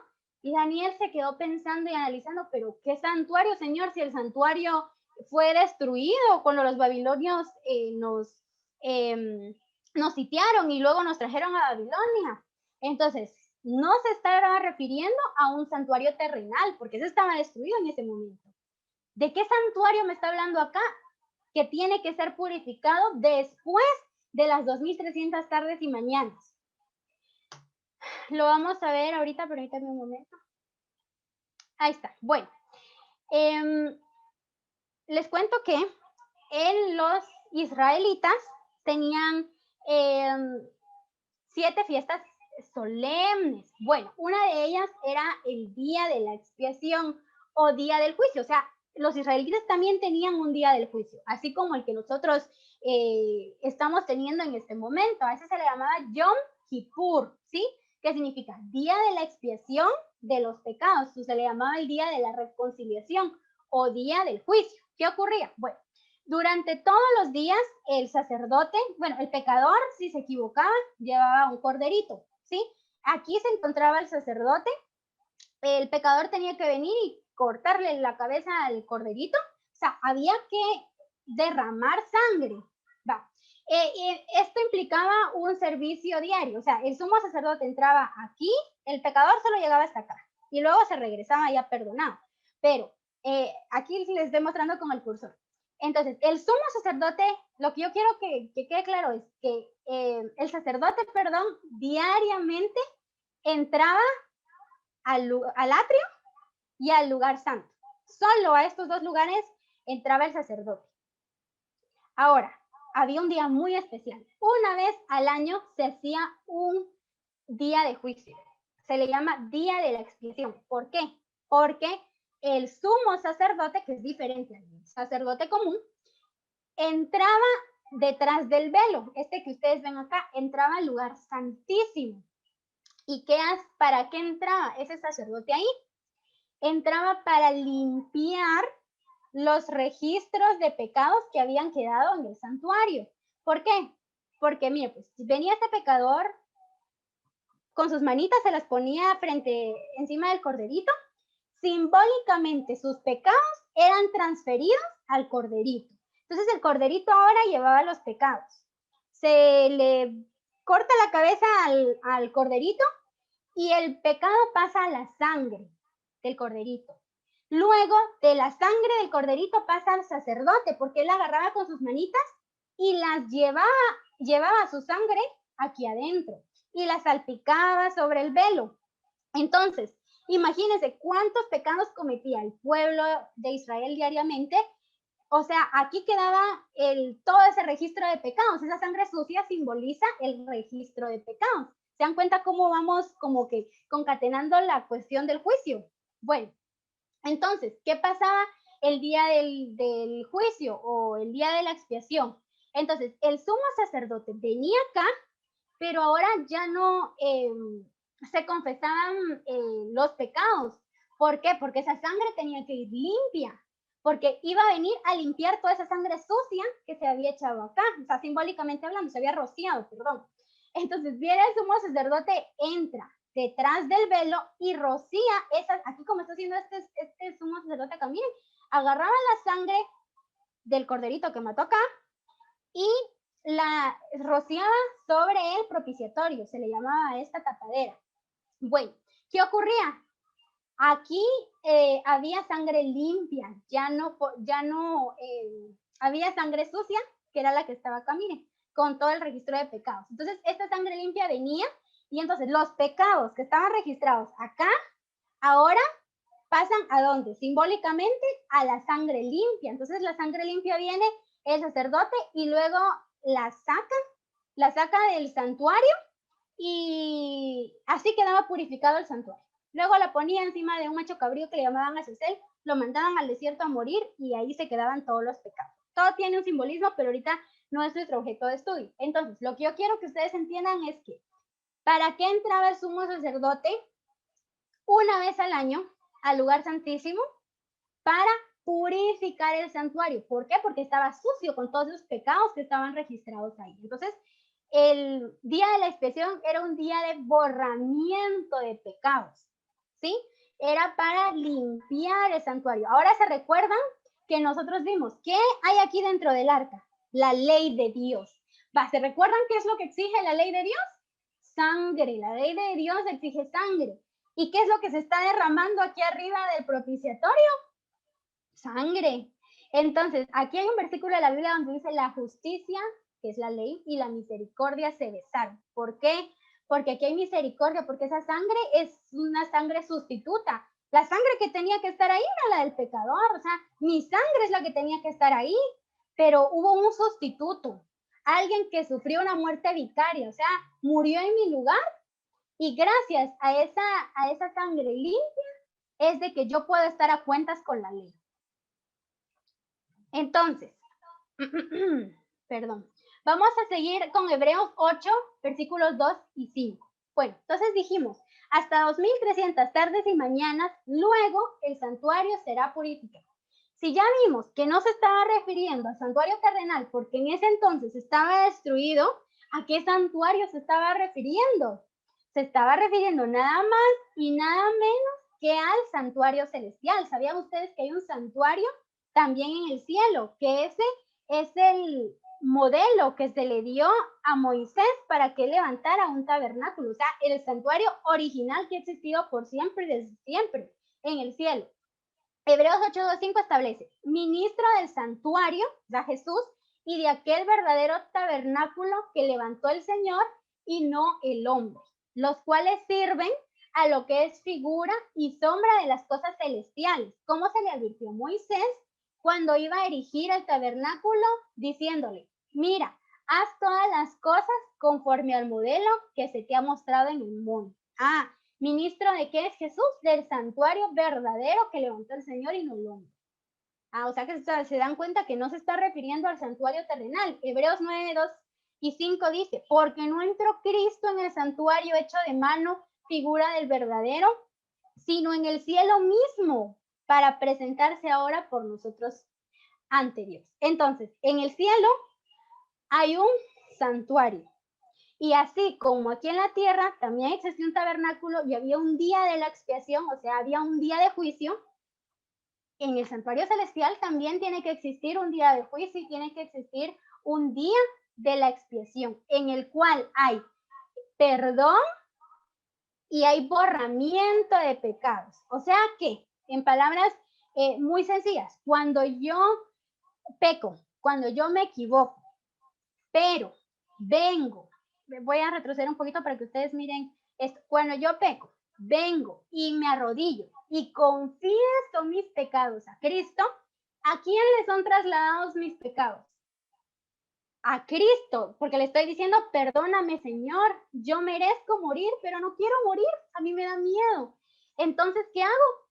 le transfiero simbólicamente mis pecados a Cristo. Entonces yo soy perdonada, pero los pecados siguen en el santuario, porque se recuerdan que, o sea, aquí había confesión de pecados, arrepentimiento, pero aquí y había perdón también, pero tenían que ser llevados al santuario y en el día de la expiación tenían que ser borrados, tenían que ser limpiados, tenían que ser sacados.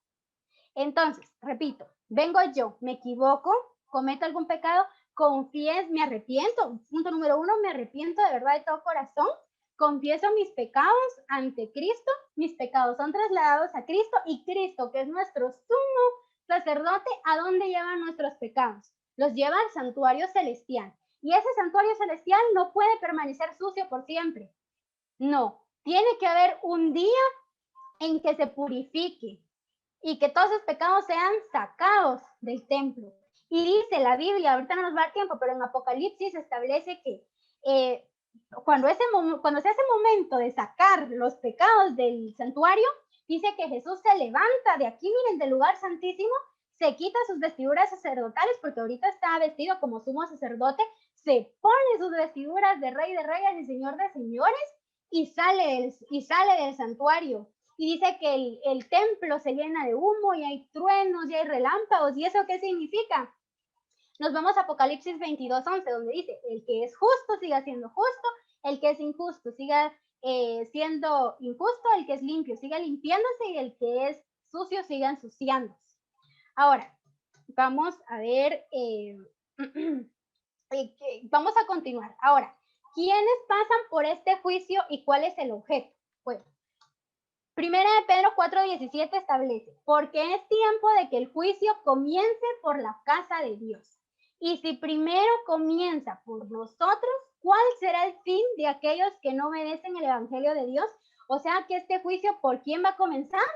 Por la casa de Dios. Entonces, recuérdense que el juicio investigador va a ser para aquellos que crean en Jesús, o sea que su nombre fue inscrito en el libro de la vida. Entonces, por eso es necesario un juicio investigador, para que se nos halle, si nos ponemos los méritos de Cristo y su justicia, se nos halle absueltos y entonces Jesús vuelve y nos lleva al cielo. Entonces, ¿quiénes van a pasar por este juicio? Todos aquellos que se van a salvar. Aquí no se hace el juicio de los impíos, sino aquí únicamente los que se van a salvar. ¿Por qué? Se recuerdan un versículo muy conocido que se encuentra en San Juan 3:16. Y lo repetimos, pero tiene un gran significado y muy profundo, porque de tal manera amó Dios al mundo que dio a su Hijo único para todo aquel que en él crea. No se pierda, mas tenga vida eterna. O sea que hay un requisito, creer en el Señor Jesús, porque todo aquel que no cree va a ser condenado. Todo aquel que profese ser hijo de Dios va a pasar por este juicio investigador. Y tiene que pasar por este juicio porque se le necesita declarar inocente. O sea, se debe emitir una sentencia absolutoria por él. Ahora, perdón, a ver. Entonces, ¿cuál es el objeto de este juicio? Antes que se me olvide, que es lo más importante, es decidir, aquí se decide quién se va a salvar. O sea, aquí, por quiénes va a venir Jesús para llevarlos al cielo. Eso se decide en este juicio. Ahora, lo más importante es que hoy estamos viviendo ese gran día de juicio. ¿Sí? Es algo que ustedes tienen que entender. Lo vamos a estudiar, como les digo, a profundidad en Daniel, así que desde ya los invito para que puedan ustedes acompañarnos, porque vamos a estudiar, la Biblia nos dice la fecha exacta en que comienza ese juicio investigador. Yo solo les voy a adelantar que ya estamos en ese juicio hoy día. Ahora, ese juicio puede finalizar en 3 momentos. Va a finalizar en 3 momentos. Número 1, cuando la muerte llega, ¿verdad? La Biblia dice que cuando cuando las personas mueren, van al descanso y sus obras con ellas se quedan, ¿no? Con ellas también descansan. Entonces, ¿cuándo voy a pasar yo por el juicio? Cuando yo muera. ¿Por qué? Porque ya no hay más oportunidad para mí. O sea, lo que hice bien en su momento lo hice y lo que hice mal ya no hay vuelta de hoja. O sea, ya no hay más oportunidad para nosotros después de la muerte. El juicio se hace cuando la persona muere. Otro momento en que el juicio finaliza es con el cierre del tiempo de gracia, que es lo que yo les decía con anterioridad. El santuario que existe en el cielo no por siempre va a quedar sucio con ese registro de pecados que están allá, no. Ese santuario un día va a tener que purificarse. Y cuando se purifique y se levante nuestro intercesor, porque Jesús está como nuestro intercesor allá ante el Padre, porque es nuestro abogado, entonces ya no hay gracia, ya no hay perdón de pecados. Entonces, ahí se acaba el juicio investigador. Y 3, cuando hemos cometido el pecado contra el Espíritu Santo. Muchos dirán, ¿y si yo ya cometí ese pecado contra el Espíritu Santo? Si usted está conectado hoy viendo esta transmisión, es porque usted no ha cometido ese pecado contra el Espíritu Santo. ¿Por qué? Porque quiere decir que el Espíritu Santo habló a su corazoncito y a su mente para que usted quisiera aprender más acerca de Dios y quisiera aprender cómo pasar por ese juicio y cómo comparecer ante el tribunal de Cristo y ser hallados inocentes. Entonces usted no ha cometido todavía ese pecado contra el Espíritu Santo. ¿Cuándo se comete? Cuando el Espíritu Santo habla a mi corazón, a mi mente, y yo me cierro y le digo, no, o sea, no quiero saber de Dios, no quiero saber de nada, y poco a poquito dejamos de escuchar la voz del Espíritu Santo. Ahora, es porque yo como ser humano me cierro, pero el Espíritu Santo va a luchar hasta el último aliento de mi vida para que yo pueda ser salvo. Por eso dice el dicho, vamos a ver si me recuerdo bien, es más fácil salvarse que perder.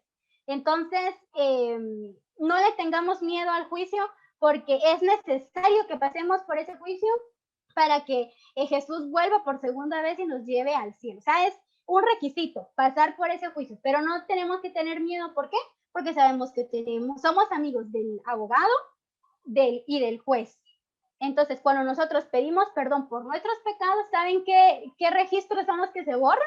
Los del libro de los pecados, ¿verdad? Esos se borran, porque yo ya los confesé y ya pedí perdón por ellos. Ahora, la segunda fase del juicio es el juicio comprobatorio, que es lo que les decía con anterioridad. Apocalipsis 20, versículo 4 al 5. Solo vamos a leer las partes más importantes por cuestiones de tiempo. Dice, y vi tronos, y se sentaron sobre ellos los que recibieron facultad de juzgar. Perdón, esto lo vamos a tener que leer completo porque es para que ustedes vean en qué momento se va a dar este juicio comprobatorio. Ok, se sientan los que reciben la facultad de juzgar. Y vi las almas de los decapitados por causa del testimonio de Jesús y por la palabra de Dios, los que no habían adorado a la bestia ni a su imagen y que no recibieron la marca en sus frentes y en sus manos. Y vivieron y reinaron con Cristo 1000 años. Aquí nos está hablando del milenio. Viene Jesús por segunda vez a esta tierra, se lleva a los redimidos, a los que fueron hallados inocentes en el juicio investigador, no por sus propios méritos, sino porque fueron con un abogado y porque Cristo fue quien los justificó, se los lleva al cielo a vivir por 1000 años. ¿Qué pasa con esos redimidos? Llegan al cielo y al hermano Pedro, que el hermano daba unos muy buenos sermones, daba estudios bíblicos, que si hasta daba este curso de las hermosas enseñanzas de la Biblia, le daba de comer a los huérfanos, recibía a muchas personas en su casa, padre de familia excelente y era un modelo de hermano. Y yo llego al cielo y busco al hermano Pedro para abrazarlo y no lo encuentro. Y cuando voy viendo la hermanita María Pérez, que se dedicaba a un oficio no decoroso, que tenía un vicio, pongámosle la drogadicción, que yo le quise hablar de Dios y nunca quiso, a la par mía. ¿Y el hermano Pedro qué pasó con él? ¿Y por qué hace la hermana María aquí? Entonces comienzan esas dudas con los redimidos y dicen, Dios, pero tú eres un Dios justo. ¿Cómo es posible que el hermano Pedro no esté acá y la hermana María sí? O sea, ¿qué fue lo que pasó? Entonces Dios nos va a dar esa oportunidad, le va a dar esa oportunidad a los redimidos para que revisen los registros. Aquí ya no cambia el fallo, aquí ya no, la sentencia ya se emitió. Pero ¿para qué sirve este juicio comprobatorio? Sirve para que yo ratifique y confirme que Dios es justo y que ha sido justo en su juicio. Y por eso dice aquí en Apocalipsis 24 a 5, pero los otros muertos no volvieron a vivir hasta que se cumplieron 1000 años. Esta es la primera resurrección. O sea, ¿quiénes pasan por este juicio? los muertos impíos, porque recuérdense que los redimidos van al cielo, aquí se quedaron los impíos, ¿no? Muertos en sus sepulcros. Entonces, ahora se les pasa un juicio a ellos. ¿Y quiénes son los que van a juzgar? Los redimidos. Los invito a que puedan leer con detenimiento Apocalipsis 20, versículos 11 al 12 y Daniel 7, 22. Entonces, ¿en qué momento se hace este juicio? Durante el milenio. ¿Cuál es el objeto de este juicio? Que los redimidos, ellos son los protagonistas en este, que ellos declaren y confirmen que Jesucristo es un Dios justo. En el juicio investigador, ¿quiénes eran los protagonistas? Los ángeles y los seres de otros mundos, porque ellos eran los que estaban observando cómo Dios trataba a los seres humanos. Aquí son los redimidos, los que están juzgando. Y por último, viene la última fase, que es el juicio ejecutivo. ¿Quiénes pasan por este juicio? Apocalipsis 20:15 establece, y el que no se halló inscrito en el libro de la vida fue lanzado al lago de fuego. ¿Quiénes van a pasar por este juicio? Aquellos que cuyo nombre nunca se inscribió en el libro de la vida o que fue borrado del libro de la vida. Apocalipsis 29, y subieron sobre... entonces, ¿qué ocurre? ¿Cuál es el contexto de este versículo? La tercera venida de Jesús. Vamos a vivir 1000 años con Cristo en el cielo y luego Jesús nos promete cielos nuevos y tierra nueva, no en el cielo, sino aquí en la tierra. Desciende la nueva Jerusalén y resucitan los... miren, todo lo que les estoy diciendo es resumen. Pueden verificarlo en Apocalipsis 20, tarea para esta semana, lean todo Apocalipsis 20 y ahí está lo que yo les estoy resumiendo en este momento. Desciende la nueva Jerusalén, resucitan los impíos con los mismos sentimientos de odio, de rencor y por los cuales se quedaron, ¿verdad? Y porque nunca quisieron aceptar a Jesús y que se ponen de acuerdo. Satanás es el último engaño que hace, va, dice la Biblia, a Gog y Magog los reúne para la batalla de Dios. Dice, vamos a tomar la ciudad santa. Y entonces dice el versículo 9, y subieron sobre la anchura de la tierra y rodearon el campamento de los santos y la ciudad amada. Y de Dios descendió fuego del cielo y los consumió. ¿Qué está pasando en este juicio? Se está ejecutando la sentencia que se emitió en el juicio investigador. ¿Sí? Según de Pedro 3:7, pero los cielos y la tierra que existen ahora están reservados por la misma palabra, guardados para el fuego en el día del juicio y de la perdición de los hombres impíos. ¿Quiénes pasan por este juicio? Los impíos. ¿Con qué objeto? Romanos 14, 10 al 12, esos versículos son preciosos porque se recuerdan cuál es el objeto principal del juicio, reivindicar el carácter de Dios, ¿verdad? Porque Satanás lo ha deformado a través del tiempo. ¿Y qué pasa? En el juicio investigador, los ángeles observan que Dios es justo y los seres de otros mundos. En el juicio comprobatorio son los redimidos que confirman que Dios ha sido justo. Y en el juicio ejecutivo, quienes confirman que Dios ha sido justo a lo largo del juicio son los impíos. Y ahí se cumple lo que establece Romanos 14, versículos 10 al 12 y Filipenses capítulo 2, versículo 10 al 11. Donde dice, vivo yo, dice el Señor, que ante mí se doblará toda rodilla y toda lengua confesará a Dios, de manera que cada uno de nosotros dará a Dios cuenta de si está hablando de un juicio, y dice que en ese juicio se va a doblar toda rodilla y se va a confesar que Dios es justo. Filipenses 2, 10 al 11, para que en el nombre de Jesús se doble toda rodilla de los que están en los cielos y en la tierra y debajo de la tierra, y toda lengua confiese que Jesucristo es el Señor para gloria de Dios Padre. Se ha acabado el gran conflicto cósmico. Desciende fuego del cielo y los impíos quedan calcinados por completo. La Biblia dice que no va a quedar raíz ni rama del pecado, porque Dios nos promete cielos nuevos y tierra nueva, y todo el universo se postra ante Dios y reconoce que Él ha sido un Dios justo y que ha llevado a cabo un juicio justo. Entonces, hemos estudiado, amigos, lo que la Biblia nos enseña acerca del juicio. Por eso, el mensaje que nosotros hoy debemos de predicar, usted cuéntele a sus amigos mañana o durante esta semana, a su familia, a sus hijos, cuando se tenga una oportunidad, que hay una verdad presente para hoy. O sea, hay un mensaje que hoy se debe de predicar y Dios nos lo anticipó desde miles de años antes cuando le dio la visión al apóstol Juan. En Apocalipsis 14, 6 al 7 dice, vi volar por en medio del cielo, les adelanto. Aquí no se está refiriendo a un ángel literal. Bueno, ángel significa mensajero, entonces se está refiriendo a un mensajero y ese mensajero es usted y ese mensajero soy yo. ¿Y qué es lo que llevan? El evangelio eterno. ¿Para qué?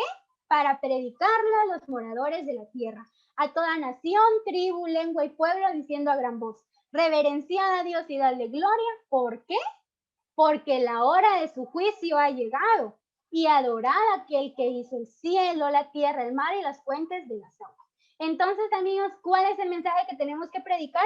Según Apocalipsis 14, 6 al 7. Y si ustedes se van a Apocalipsis 14, se dan cuenta que el mensaje de los 3 ángeles, este es el del primer ángel, precede a la segunda venida de Jesús. Se termina de predicar este mensaje en el mundo y entonces Jesús vuelve por segunda vez y no hay otro mensaje.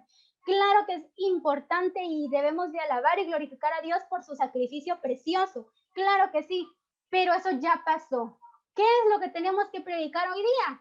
Que hoy tenemos un sumo sacerdote, que tenemos un abogado que está intercediendo por nosotros aquí, miren, en el lugar santísimo y que hoy estamos en el gran día del juicio. Entonces, ¿y qué tenemos que hacer entonces?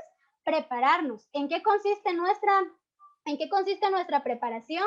En temer a Dios y guardar sus mandamientos porque es el todo del hombre. Concluimos con Eclesiastés. Teman a Dios y guarden sus mandamientos. ¿Y qué dijimos que era temer a Dios? Amarle. ¿Y cómo voy a amar a alguien que no conozco? Simplemente no puedo amar a alguien que no conozco. Amo a alguien que conozco, con el cual he convivido, con el cual he platicado, he entablado una conversación, he entablado un modo de vida. Pues Cristo Jesús hoy quiere ser su amigo y quiere ser mi amigo. Y la invitación que le hace hoy es que usted viva con él. Creer en Jesús no significa solo de palabra decir yo le doy honra y gloria a Dios, pero ¿y mi vida? ¿Será que la estoy viviendo con Cristo? ¿Saben qué significa creer en Jesús y temerle? Es vivir con Cristo, tener una relación con Cristo, un encuentro personal con Cristo. Me levanto, abro mis ojitos y lo primero que pienso es en Cristo. Le agradezco por el día que me dio. Yo le cuento, a veces tendemos a tener como una oración un poco repetitiva y yo me incluyo porque a veces nos levantamos no solo de mal humor porque son los despertadores a las 5 de la mañana. Hay que bañarse, hay que hacer todas las cosas porque hay que ir al trabajo. Y yo me levanté honestamente algo amargada. Y voy y me arrodillo y le digo, Señor Jesús, gracias por este hermoso día que me has regalado. Pero no, Jesús no quiere esa oración como quien dice, como un robot. Jesús quiere que usted le diga, Jesús, te voy a ser honesta, no tenía ganas de levantarme, tenía mucho sueño, anoche me desvelé, no me siento descansada, de hecho tengo ganas de pelear con todo el mundo y rematar con el primero que me encuentre. Y Señor, eso no es correcto, yo lo sé. Ayúdame por favor este día a vivirlo de acuerdo a tu voluntad y a esparcir amor por todos lados. Y usted cuéntele a Jesús sus problemas, sus alegrías, sus miedos, sus preocupaciones. Usted viva con Cristo. Y eso es realmente temer a Dios, es vivir con Cristo. Cuando yo me voy en el bus, cuando yo voy en el carro, voy conversando con Cristo. Jesús, me preocupa, hoy tengo un examen. Jesús, me preocupa, hoy tengo una audiencia. Jesús, me preocupa tal cosa. Ayúdame, estoy preocupada por mis hijos. O sea, eso es temer a Dios. Esa es la invitación que nos hace Jesús hoy. Amar a Jesús. ¿Saben por qué? Porque recuérdense que hay dos opciones para pasar por el juicio. Con mis méritos y con los méritos de Cristo. Es decir, con abogado o sin abogado. Un abogado va a ayudar a alguien que conoce y porque es su amigo. Si nosotros no somos amigos de Jesús, ahí sí tengamos miedo para el juicio. Pero si nosotros somos amigos de Jesús, no tenemos absolutamente nada que temer. ¿Por qué? Porque Él nos promete que nos va a representar debidamente. Y tenemos al superabogado, tenemos al mejor abogado del mundo que no ha perdido ni un solo caso. Y recordemos que Salmos 9, 7 al 8 establece, pero Jehová permanecerá para siempre. Ha dispuesto su trono para juicio. Para juicio. Él juzgará al mundo con justicia y a los pueblos con rectitud. No tenga miedo, amigo. ¿Por qué? porque vamos a pasar por el tribunal más justo del mundo. Y quien lo va a juzgar y quien lo va a defender va a ser su amigo Cristo Jesús. No va a ser un desconocido. Entonces, quedémonos con este pensamiento. La invitación hoy es que no sienta miedo usted. Usted ahorita no quiero que se agarre la cabeza y digo, ¡hala! ¿Cuánto le he fallado a Dios? Primero ya ni me recuerdo de todos los pecados que cometí, y aquí a que los confieso, y si me quedó uno, que usted no se vaya con esa aflicción. Recuerde, grabes este versículo en su mente, que no se le olvide, repítalo. Primera de Juan 2:1.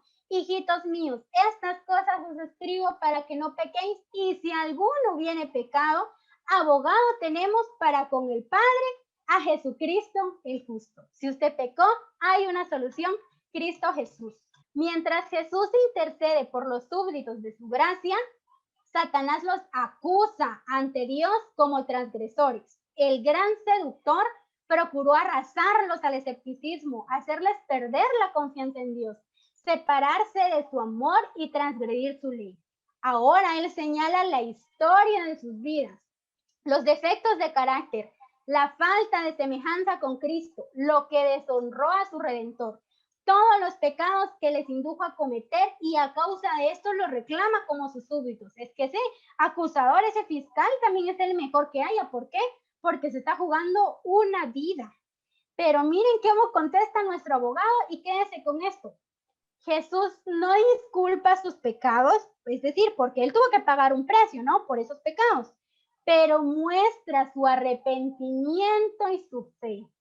Y reclamando el perdón para ellos, levanta sus manos heridas ante el Padre y los santos ángeles diciendo, los conozco por sus nombres, los he grabado en las palmas de mis manos. ¿Se dan cuenta qué belleza?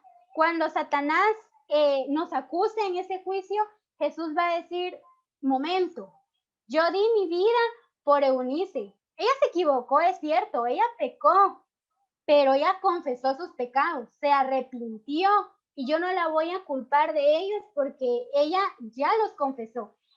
Aquí están las marcas. Esto fue lo que me costó su vida eterna. Entonces, con esto, amigos, quiero que ustedes mediten en esta noche y le agradezcan a Dios por ese juicio perfecto y ese juicio justo que Él va a hacer por nosotros, y pidamos ese juicio. Ya no le tengamos miedo, porque recuérdese que tenemos un super abogado, tenemos a un juez que es nuestro amigo. Los medios de prueba en este caso se van a eliminar, que son los registros que aparecen en el libro de pecados, todo lo contrario al juicio terrenal, que si nosotros confesamos que cometimos un ilícito penal, nos condenan. Aquí no, si nosotros confesamos nuestros pecados, se borran. Y vamos a presenciar el juicio más justo. Llevamos todas las de ganar. Entonces, no hay que temer. Pidamos ese juicio porque queremos, yo sé que todos queremos que Jesús vuelva por segunda vez a esta tierra. Y para que Él vuelva necesitamos que primero venga el juicio investigador. Que Dios les bendiga. Gracias por su tiempo y por su paciencia. Yo ahorita no tengo idea cuánto tiempo me tardé, desde ya las disculpas del caso si me extendí, pero quiero agradecerles por su atención y que puedan ustedes meditar esta noche, y lo más importante, puedan compartirlo con otras personas. Que el Señor les bendiga.